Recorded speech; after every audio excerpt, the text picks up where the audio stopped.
주신 하나님의 말씀은 역대하 6장 18절에서 42절까지의 말씀입니다. 역대하 6장 18절에서 42절까지의 말씀, 우리 한 절씩 교독하도록 하겠습니다.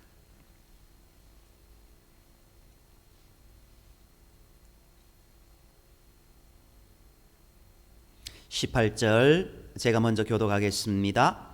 하나님이 참으로 사람과 함께 땅에 계시리이까 보소서, 하늘과 하늘들의 하늘이라도 주를 용납하지 못하겠거든 하물며 내가 건축한 이 성전이오리이까.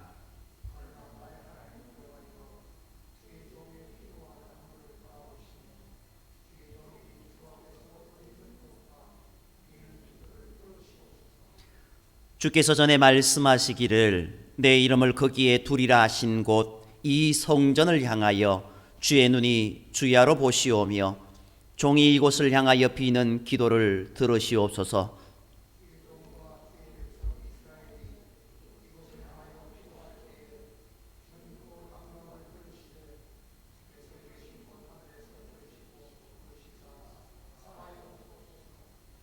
만일 어떤 사람이 그의 이웃에게 범죄함으로 맹세시킴을 받고 그가 와서 이 성전에 있는 주의 제단 앞에서 맹세하거든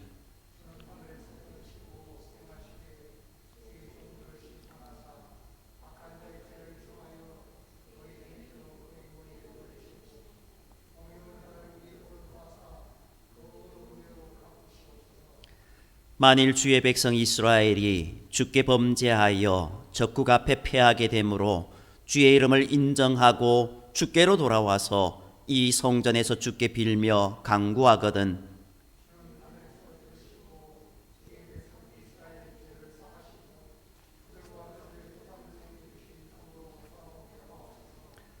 만일 그들이 주께 범죄함으로 말미암아 하늘이 닫히고 비가 내리지 않는 주의 벌을 받을 때에 이곳을 향하여 빌며 주의 이름을 인정하고 그들의 죄에서 떠나거든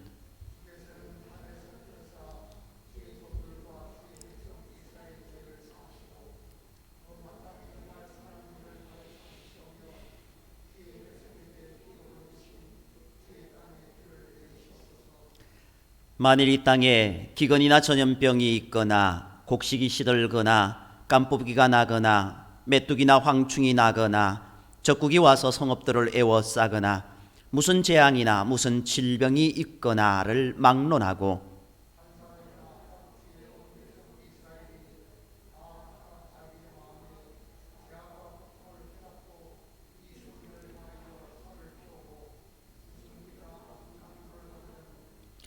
주는 계신 곳 하늘에서 들으시며 사유하시되 각 사람의 마음을 아시오니 그의 모든 행위대로 갚으시옵소서. 주만 홀로 사람의 마음을 아심이니이다.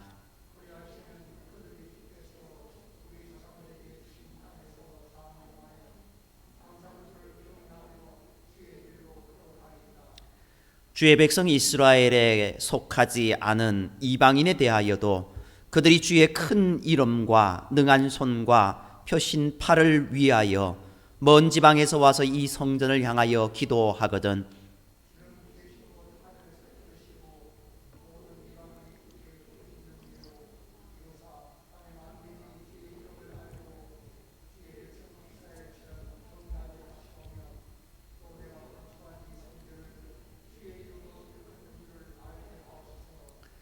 주의 백성이 그 적국과 더불어 싸우고자 하여 주께서 보내신 길로 나갈 때에 그들이 주께서 택하신 이 성과 내가 주의 이름을 위하여 건축한 성전 있는 쪽을 향하여 주께 기도하거든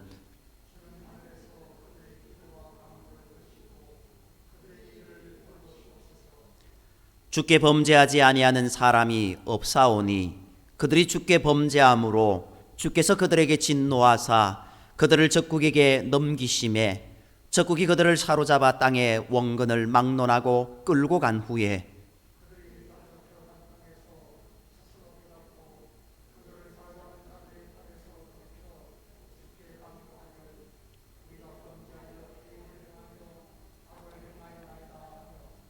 자기들을 사로잡아간 적국의 땅에서 온 마음과 온 뜻으로 주께 돌아와서 주께서 그들의 조상들에게 주신 땅과 주께서 택하신 성과 내가 주의 이름을 위하여 건축한 성전 있는 쪽을 향하여 기도하거든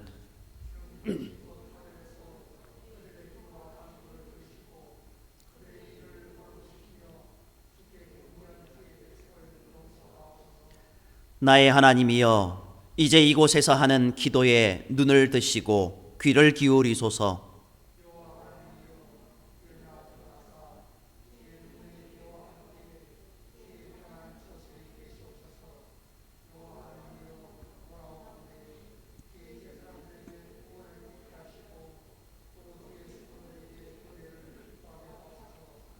다 같이요. 여호와 하나님이여 주의 기름 부음 받은 자에게서 얼굴을 돌리지 마시옵고 주의 종 다윗에게 베푸신 은총을 기억하옵소서 하였더라. 아멘. 지난 시간 솔로몬이 성전을 다 건축한 후에 성전을 건축하게 된 배경에 대해서 하나님께서 다윗을 통하여 성전을 짓게 하시고 자신이 그의 뒤를 이어 하나님이 거하신 처소를 만들게 되었다라고 말했습니다. 솔로몬이 백성들에게 성전 건축에 대한 배경을 설명하고 이어서 제단 앞에서 하나님께 기도하기를 시작했습니다. 솔로몬은 성전 바깥들에 있는 강단에서 회중과 함께 기도하기 위하여 하늘을 향해 무릎을 꿇고 손을 들었습니다. 솔로몬은 오직 하나님만이 살아계신 유일하신 하나님이심을 고백했습니다. 솔로몬은 하나님을 이스라엘의 하나님 여호와로 부르며 천지의 주와 같은 신은 없다라고 고백했습니다. 이어서 하나님은 약속을 지키시는 분이시니 그의 아버지 다윗에게 약속하신 것을 꼭 이루어 달라고 기도하기에 이릅니다. 그런데 솔로몬이 한 가지 잊어버린 것이 있습니다. 16절 말씀에서 바로 본인이 입으로 내 율법대로 행하기만 하면이라는 그런 고백이었습니다. 하나님께서 다윗에게 허락하신 말씀은 율법대로 행하기에 힘쓰면은 그 복을 주겠다라는 말씀이셨습니다. 다윗 언약의 말씀이었습니다. 그러므로 솔로몬은 하나님께 약속을 지켜달라는 기도가 아니라 하나님 향하여서 우리가 율법 가운데 말씀 가운데 온전히 서 있겠습니다라는 그런 고백을 드렸어야 했습니다.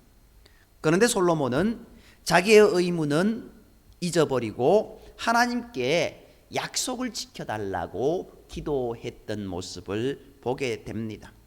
내가 할 것이 무엇인가? 내가 할 것을 행하면 하나님은 하나님 하실 것을 하신다라는 겁니다. 내가 하나님 하실 것을 해달라고 요청하는 것이 아니라 내가 하나님의 말씀 가운데 온전히 걸어가는 그 모습이 먼저 선행되어야 된다라는 것 우리가 기억해야 됩니다. 물론 그 일을 행한 이후에 하나님이 그 모든 것에 대한 복을 주시고 안 주시고는 하나님의 뜻입니다. 그 뜻을 우리가 왜 안 주시냐고 하는 것은 하나님의 그 말씀 앞에서 온전히 서 있지 못한 모습이고 더 나아가 하나님을 회방하는 모습이 될 수 있다라는 것, 그것을 우리는 명심해야 됩니다. 또한 솔로몬은요, 하나님은 하늘의 하늘이라도 용납할 수 없는 크고 놀라우신 하나님이라고 고백하고 있습니다. 무소부재하신 하나님, 그 하나님이 이제 우리의 삶에 안 계신 것이 없고 모르시는 것이 없고 못하시는 것이 없으신 분이시라는 것을 우리는 잘 압니다. 이 솔로몬이 그것을 고백하고 있는 겁니다. 물론 그것을 고백하면서도 솔로몬은 단지 하나 간절한 부탁을 합니다. 하나님은 어떤 분이신지 제가 다 압니다. 그런데 하나님, 이것만 해주시면 안 되겠습니까? 라고 요청하는 겁니다. 우리도 그렇잖아요. 내가 어떤지 다 아는데 그래도요, 이렇게 어떤 약속을 요청할 때가 있습니다. 어찌 보면 솔로몬의 이 기도의 내용을 보면은 그런 모습이 담겨져 있는 것 같습니다. 하나님이 어떤 분이신지도 아시고 하나님이 어디에 나 계시는지도 다 아시는데, 그래도 하나님, 내가 연약하여 이곳에 하나님이 직접적으로 보여줬으면 좋겠습니다. 내가 부족하여 연약하여, 나는 믿음이 연약하여 이곳에서 하나님께 기도하면 하나님이 들어주셨으면 좋겠습니다 라는 그 기도의 내용이 솔로몬의 기도의 내용이 아닌가 생각되어집니다. 그렇기에 솔로몬은 어떻게 이야기하고 있습니까? 이 성전을 향하여 기도하거든 그 기도를 들어주옵소서. 물론 이 내용을 바라보면은 여기에만 하나님의 능력 있게 해주십시오 라는 그런 내용으로 받아들일 수 있습니다. 우리 교회에만 하나님의 은혜가 있기를 소망합니다 라고 그렇게 생각할 수도 있습니다. 그러나 솔로몬이 분명히 앞에 전제를 달았습니다. 하나님은 어떤 분이신지 내가 다 압니다. 하늘의 하늘이라도 하나님을 용납할 수 없는데, 그렇지만 하나님, 우리가 만든, 내가 만든, 내가 봉헌한 이 성전 가운데 하나님이 함께 하시기를 소망합니다 라고 그렇게 고백하고 그렇게 기도했다라는 겁니다. 우리의 연약함을 아시는 하나님은 우리의 연약함을 고백하는 기도를 가장 기뻐하십니다. 우리가 연약한 것을 알고 그 연약함 가운데서도 하나님이 나를 도와주실 것을 믿고 고백하며 나아가는 그 기도를 하나님은 가장 기뻐하신다라는 겁니다. 어찌 보면 솔로몬의 기도가 이런 기도가 아니었는가 다시 한번 되새김질해 봅니다. 솔로몬의 기도의 내용을 보면서 정말 부족한 부분들도 있고 아니면은 좀 모자란 부분들도 있다라고 볼 수 있습니다. 그럼에도 불구하고 하나님은 그 기도를 들어 응답해 주셨다는 겁니다. 내가 잘나서 하나님이 우리의 기도를 들어주는 것이 아니라, 우리가 뛰어나서 우리의 기도를 들어주시는 것이 아니라, 내가 부족하기, 나 자신의 겸손함으로, 나 자신을 겸손함으로 그렇게 나아갈 때 하나님은 우리의 그 기도에 응답해 주신다라는 것, 그것을 우리는 기억해야 될 줄 믿습니다. 오늘 솔로몬은요, 하나님이 정말 그의 기도를 들어 응답해 주시는 그 모습을 보게 됩니다. 아니, 이 내용을 곰곰이 생각해 보면은요, 이 내용이 다니엘에게도 있었고, 이 내용이 이스라엘의 전 역사에도 있었고, 이 내용이 앞으로의 저들의 삶에, 이스라엘 백성들의 삶의 모습 가운데 이 내용이 그대로 나타나고 있구나라는 모습들을 보게 됩니다. 결국 이 기도의 내용은 솔로몬이 이스라엘 백성들 앞에서 대표로 한 기도고, 이스라엘 백성들이 이렇게 기도하기를 소망하는 그런 기도였고, 모범이 되는 기도였다라고 이야기할 수 있을 것 같습니다. 결국 솔로몬이 백성들에게 기도를 가르쳤던 모습이다라고 이야기할 수 있고, 그리고 자신은 하나님의 종으로 오직 하나님의 능력을 나타내는 것, 하나님께 영광 돌리는 그 일을 감당하기에 이 자리에 있다라고 하는 그런 겸손함으로 나아가는 모습을 보게 됩니다. 적어도 여기까지는, 이 시기까지는, 물론 이 시기 이후에 조금 지나서는 좀 다른 모습이 있습니다만은요, 솔로몬의 이 간절한 기도의 내용, 이때 당시의 솔로몬의 믿음의 모습은 남달랐다 할 수 있을 것 같습니다. 이제 오늘 본문 읽은 이후에 이제 22절 이하에 보면은요, 솔로몬이 여러 기도의 내용들을 이야기하는 모습을 보게 됩니다. 22절에서 23절 두 절의 말씀을 보면은요, 이웃에 대한 그런 기도의 내용입니다. 이웃에 범죄하였을 때 그들의 시시비비를 가려주는 그런 모습, 하나님의 명철하심으로 그들을 의로운 대로 갚아달라라고 이야기하고 있습니다. 이웃 사이에 억울한 일을 당한 사람이 하나님 앞에 나와서 기도할 때 하나님께서는 그 두 사람의 사이에 시시비비를 가려주셔서 누가 옳고 그른지를 바르게 평가해 주시기를 간구하고 있습니다. 의로운 자는 복을 받고 죄인은 벌을 받게 해주셔서 하나님의 공의가 세워지는 이스라엘 공동체가 되게 해주실 것을 간구했습니다. 이 부분이요, 어찌 보면은 이 솔로몬의 가장 명쾌한 판결 가운데서도 나오는 것 같습니다. 좋은 예, 서로 자기의 아이라고 하는 그 모습, 두 여인이 한 아이를 안고 와서 이 아이는 내 아이입니다 라고 싸웠던, 그래서 솔로몬 앞에서 이것을 판결해 달라고 했던 그 이야기 우리가 너무나 잘 압니다. 그때 솔로몬이 어떻게 합니까? 그 아이를 반으로 갈라서 반반씩 나누어 주라는 판결을 할 때 실제 이 아이의 의미는 차라리 다른 여인에게 주라고, 그의 목숨이 사는 것이 중요하다라는 것을 깨닫고 그런 사랑을 애끓는 마음으로 그렇게 하지만, 다른 여인은 어떻게 합니까? 그렇게 하라고 하지 않습니까? 결국 이 일을 통하여서 참 의미와 거짓 의미를 분별하는 판결을 내린 장면을 보지 않습니까? 그들이 와서 시시비비를 가려달라고 합니다. 결국 솔로몬이 시시비비를 가려준 그 모습, 그 지혜는 하나님께서 주신 지혜였습니다. 하나님께서 솔로몬을 통하여서 역사하신 그런 내용이었습니다. 오늘 이웃에게 범죄함으로 이웃이 와서 그것을 누가 공의로운지 누가 공의롭지 않은지에 대한 것들 주님께서 판단해 달라고 하신 모습이 그 모습이 아닌가. 하나님께서 주신 지혜를 통하여 솔로몬 이웃의 억울한 일을 잘 판단했습니다.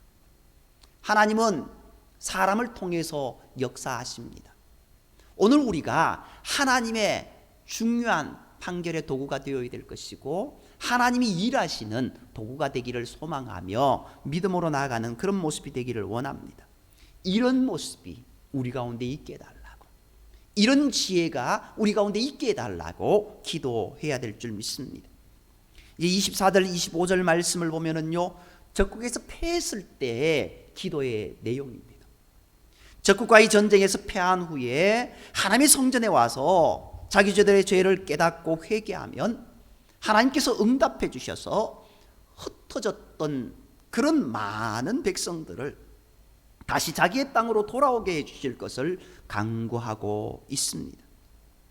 그런데 여기에서 주목할 점은요, 전쟁에서 이기고 지는 모든 것이 누구에게 달려있다라는 겁니까? 하나님께 달려있다라는 것을 말씀하고 있습니다. 하나님께 달려있다. 모든 것은 하나님의 그 은혜고 인도하심이다라는 솔로몬의 믿음의 고백이 여기 담겨져 있다라는 겁니다. 만일 이스라엘이 패전하였다면 그것은 그들이 국가의 방위에 소홀히 한 탓이 아니라 그 민족 전체가 하나님 앞에 범죄하였기 때문이라는 것입니다. 왜냐하면 이스라엘은 하나님과 계약을 맺은 백성이기 때문입니다. 그러므로 비록 하나님께 범죄하여 적국에 패했더라도 다시 회개하고 돌아오면 그들의 삶을 회복시켜 주실 것을 간구하고 있는 겁니다. 이것은 이스라엘의 역사를 통해서 무수히 많은 일들을 보게 되지 않습니까? 이스라엘 백성들 바벨론의 포로로 잡혀서 70여 년 동안 그렇게 종살이합니다. 그들이 바벨론 강가에서 울며 하나님께 회개하였을 때 그들의 기도를 들으셨던 하나님이십니다. 70년의 시간이 지난 이후에 그들을 다시 고국 땅으로 돌려보내는 그런 사건이 일어납니다. 그들이 잘나서 그들이 전쟁에서 승리하여서 돌아가는 것이 아니었습니다. 참 하나님께서 역사의 물꼬를 트셔서 그 일을 인도해 주셨던 모습을 보게 됩니다. 고레스 왕으로 인하여서 이스라엘 백성들이 돌아오게 되는 그 역사가 어찌 이스라엘이 잘나서 그렇게 된 모습이었습니까? 그들이 하나님 앞에 눈물 흘리며 기도하였을 때 그 기도를 들으시고 그들을 다시 자기 땅으로 돌려보내주신 모습이 아닙니까? 오늘 솔로몬의 기도가 그렇게 응했습니다. 오늘 우리 또한 이렇게 우리의 후대를 위해서, 우리의 후손을 위해서, 우리의 뒤를 이어 하나님의 약속하신 그런 모습들이 이루어지기를 소망하며 먼저 기도하는 저와 여러분이 되어야 될 줄 믿습니다. 결국 이 모든 것들이 하나님이 우리의 모든 것입니다. 하나님을 향한 믿음 가운데 온전히 걸어가는 그 모습이 솔로몬에게 있었다라는 겁니다. 이제 26절 이하의 말씀을 보면은요, 이스라엘 자연재해나 전염병의 재난이 들었을 때 어떻게 해달라는 기도를 하고 있습니다. 이스라엘 백성들이 범죄하여 하나님께서 하늘의 문을 닫아 비가 오지 않게 될 때에 마찬가지로 그들이 회개하고 하나님께 돌아오면 그들에게 복되고 선한 길을 가르쳐 주시고 다시 비를 내려주실 것을 강구하고 있습니다. 그들이 회개하고 기도합니다. 그런데 거기에 중요한 하나가 있습니다. 그들이 회개하고 하나님께 돌아오면은 그들에게 어떻게 해요? 선한 길을 가르쳐 주신다는 겁니다. 하나님이 기뻐하시는 길이 무엇인가 다시금 가르쳐 주신다는 겁니다. 회개하는 것으로 끝나는 것이 아니라 회개하고 돌아가는 길을 우리에게 가르쳐 주신다는 겁니다. 오늘 우리가 정말 내 삶의 방향성을 가지고 열심히 달려갔습니다. 그런데 뭔가 잘못됐다라는 인식을 하게 됩니다. 그런데 돌아갈 방법을 모릅니다. 그때 어떻게 해요? 하나님께서 우리의 갈 길을 가르쳐 주셔야 된다는 겁니다. 그 갈 길이 우리 가운데 내려졌을 때 다시금 회복의 역사가 이루어진다라는 겁니다. 여기에서는 비가 내리지 않은 모습이 다시 비가 내리는 모습으로 비춰졌지만 우리의 삶의 모든 것들이 끊어졌을 때 다시금 회복의 역사, 그 역사가 우리 가운데 있게 된다라는 겁니다. 그것을 위해 하나님, 내가 가야 할 길을 가르쳐 주옵소서 기도하는 저와 여러분이 되어야 됩니다. 또 메뚜기나 깐풍기 등의 재앙이나 질병이 있을 때 어느 한 사람이나 혹은 이스라엘 민족 공동체가 하나님 앞에 나와 회개하며 기도하면 응답해 주셔서 재앙을 물리쳐 주시기를 간구하고 있습니다. 그리고 그 사람의 마음을 아시는 하나님께서 각 사람의 행함대로 갚아주시기를 간구하고 있습니다. 우리가요, 이 말씀 가운데 정말 우리가 고민해야 될 것은 각 사람의 행한 대로 갚아주시기를 간구합니다 라고 하는 이 고백입니다.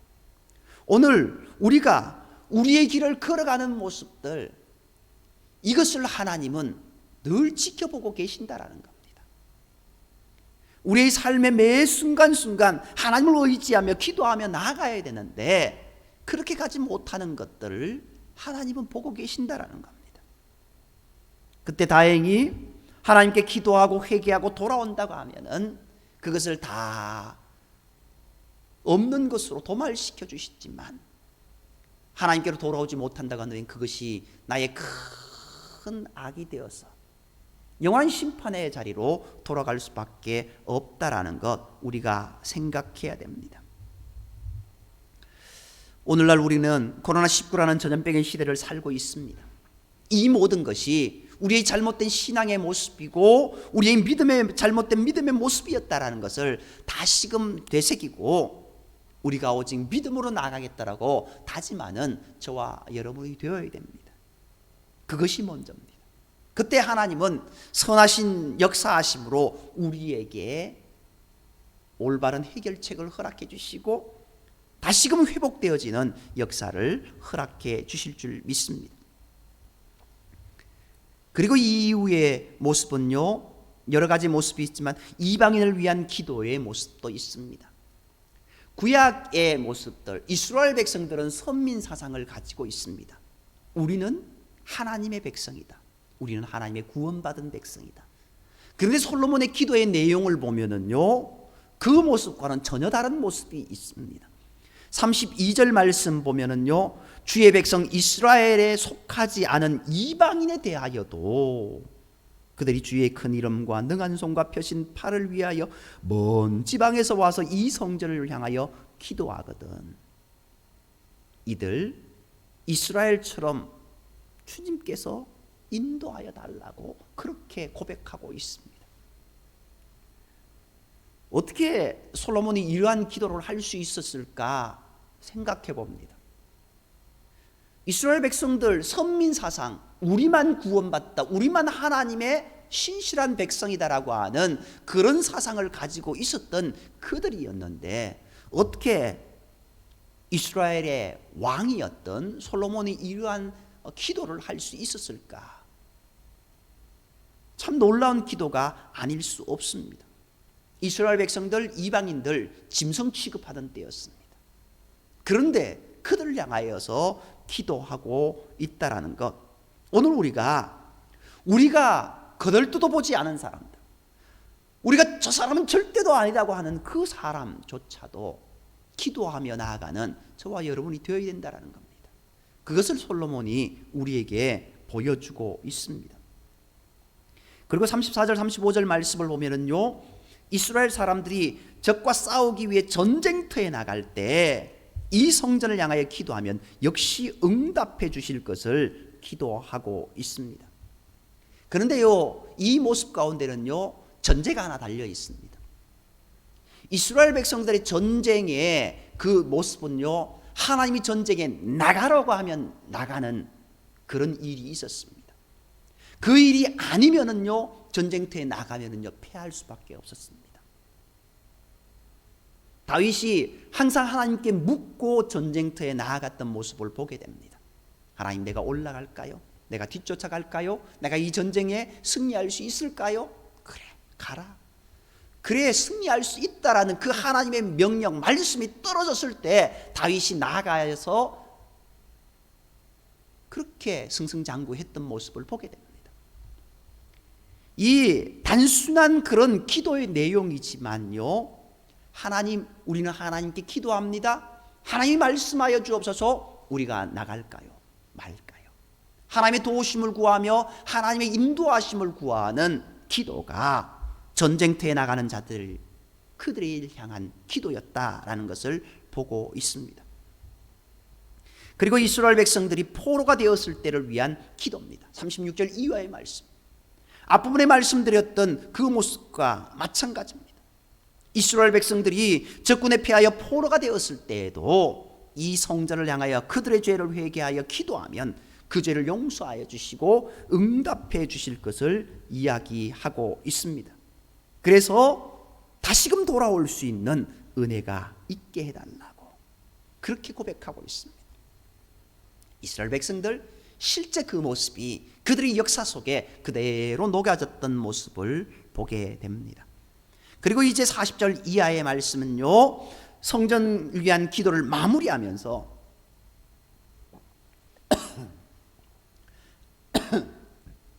그가 하나님께 기도한 모든 것을 들어달라고 간절히 기도합니다. 이어서 그가 지은 성전에 하나님께서 항상 임재해 주시기를 간구하고, 성전에서 일하는 제사장들에게 구원의 옷을 입혀주시고 주님의 성도들에게 복을 내려주시기를 간구합니다. 그리고 마지막으로 주의 기름 부어 세우신 주님의 종 다윗에게 베푸신 은총을 기억하여 주실 것을 간구하고 있습니다. 다윗에게 주신 그 은총을 기억해 달라는 것은 자신 또한 기억해 달라는 그런 기도입니다. 오늘 우리가요, 정말 이 솔로몬의 기도의 모습들을 하나하나 되짚어 봐야 됩니다. 결국 솔로몬은요, 자신의 모든 삶과 백성들의 모든 삶의 모습 가운데 거하시는, 인도하시는 하나님을 의지하며 하나님의 도우심을 구하였다라는 것을 보게 됩니다. 비록 그가 나중에 하나님을 온전히 따르지 못한 삶을 살았다고 할지라도 지금의 기도의 모습을 보면 그는 온전히 하나님을 의지하였음을 보게 됩니다. 모든 문제의 해결자는 하나님 한 분이심을 믿고 고백하고 있음을 고백됩니다. 저와 여러분의 기도도, 저와 여러분의 믿음도 이러한 모습이 되어야 될 줄 믿습니다. 그렇게 우리는요, 하나님 앞에 민감한 자들이 되어야 됩니다. 하나님 앞에 둔감한 자가 아니라 민감한 자가 되어야 되고, 죄에 둔감한 자가 아니라 죄에 민감한 자가 되어야 된다는 겁니다. 암이 왜 무섭습니까? 암은요, 느끼지 못하니까. 느끼면 이미 마지막 시간이 아닙니까? 오늘 우리가 정말 하나님 앞에서 오직 믿음으로 서 있어야 되는데 믿음으로 서 있지 못한다고 한다면 우리가 죄 가운데 서 있다라고 할 수밖에 없습니다. 죄 가운데 서 있어서 그 죄가 큰 암덩어리로 자라는 것조차도 모르고 내 삶을 옥죄어오고 내 영원한 생명을 좀먹어가는 것을 모르는 그런 삶을 살아간다고 한다면 결국 내가 깨달았을 때는 나는 이미 죽은 모습이고 내가 깨달았을 때는 이미 되돌이킬 수 없는 모습이다라는 것을 우리가 기억해야 됩니다. 그렇게 우리는요 날마다 기도하며 믿음 가운데 서 있어야 됩니다. 오늘 우리는 얼마나 민감한 가운데 살아가고 있습니까? 아무런 정세를 느끼지 못하는 것, 우리에게 너무나 큰 위기다라는 것을 깨닫고 처음부터 아픔이나 불편함을 느낀다면 고칠 수 있는 초기에 치료해야 됩니다. 자그마한 죄 가운데 있다 할지라도 그 죄로 인하여서 아파하고 신음하고 주님께 기도하고 그렇게 부르짖을 때 하나님은 우리의 삶에 그 모난 부분들을 다 없애해 주시고 그 죄를 다 사해 주시는 모습이 될 수 있을 줄 믿습니다. 그러므로 매일 말씀 묵상과 기도를 통해서 죄의 예민한 감각을 유지하는 저와 여러분이 되어야 될 줄 믿습니다. 이렇게요 우리의 삶에 죄가 들어와서 둔감했을 때 하나님께서는요 차선책으로 사람에게 징계를 내리십니다. 죄의 감각이 둔해졌을 때 우리의 저 멀리 있는 것부터 하나하나 격가지를 쳐오십니다. 그리고 그렇게 해도 깨닫지 못할 때 내 가장 가까운 것, 내가 가장 사랑하는 것, 내가 가장 좋아하는 것으로 그 아픔들이 들어옵니다. 더 나아가 그래도 모른다고 한다면 내 육신에까지 오는 모습을 보게 됩니다. 그러기에 우리는요 이러한 모습이 오기 전에 정말 하나님 앞에 무릎 꿇는 모습이 되어야 될 것이고 내가 그것을 깨달을 수 있는 지혜를 달라고 먼저 기도하는 저와 여러분이 되어야 될 줄 믿습니다. 솔로몬은요 이때 당시까지는 참 기도의 모습이 좋았습니다. 후에 많은 후궁을 드리고 그리고 우상 숭배하면서 큰 나락으로 떨어졌던 모습을 보게 됩니다. 그런데 그의 나중의 모습을 보면은요 하나님이 그를 용서하셨는가에 대한 부분들은요 성경에서 잘 모르겠습니다. 그런데 그의 삶의 모든 것을 회한으로 한 모습을 보면은요 내가 잘못했습니다라고 하나님께 기도하는 내용들이 있었던 것 같습니다. 아마 그 모습이 있었기에 하나님은 솔로몬을 용서해 주셨지 않을까 생각되어집니다. 솔로몬은 비록 늦었지만 주님께로 돌아오려고 하는 그 마음이 그 속에 있었습니다. 우리가 우리의 삶에 늦었다 할지라도 늦었다고 느끼는 그때가 가장 빠른 때라는 것을 기억하며 하나님 앞에 무릎 꿇는 그 모습이 있어야 되지 않겠습니까? 그때 하나님은 모든 것 끝까지 갔다 할지라도 절망의 끝까지 갔다 할지라도 뒤로 돌아가 해버리면 되는 것 아닙니까? 꼴찌로 가던 인생이 1등이 될 수 있는 것은 뒤로 돌아가 그러면은 1등이 아닙니까? 오늘 우리의 모습 가운데 하나님의 인도하심, 정말 절망으로 다른박질 치던 그런 인생이 하나님의 인도하심으로 인해서 내가 너의 모든 죄를 사하여 주겠다라고 다 도말하여 주겠다라고 하신 그 은혜를 경험하고 주님 앞에 나아가는 저와 여러분이 되기를 원하고 또 무엇보다도 날마다 기도하는 저와 여러분이 되기를 간절히 소망합니다. 오늘 솔로몬의 기도가 우리의 기도가 되기를 원하고 그리고 이 솔로몬의 간절함이 우리의 간절함이 되기를 원하고 하나님을 향한 정말 뜨거운 열정이 믿음이 우리 가운데 늘 있기를 간절히 소망합니다. 기도드리겠습니다.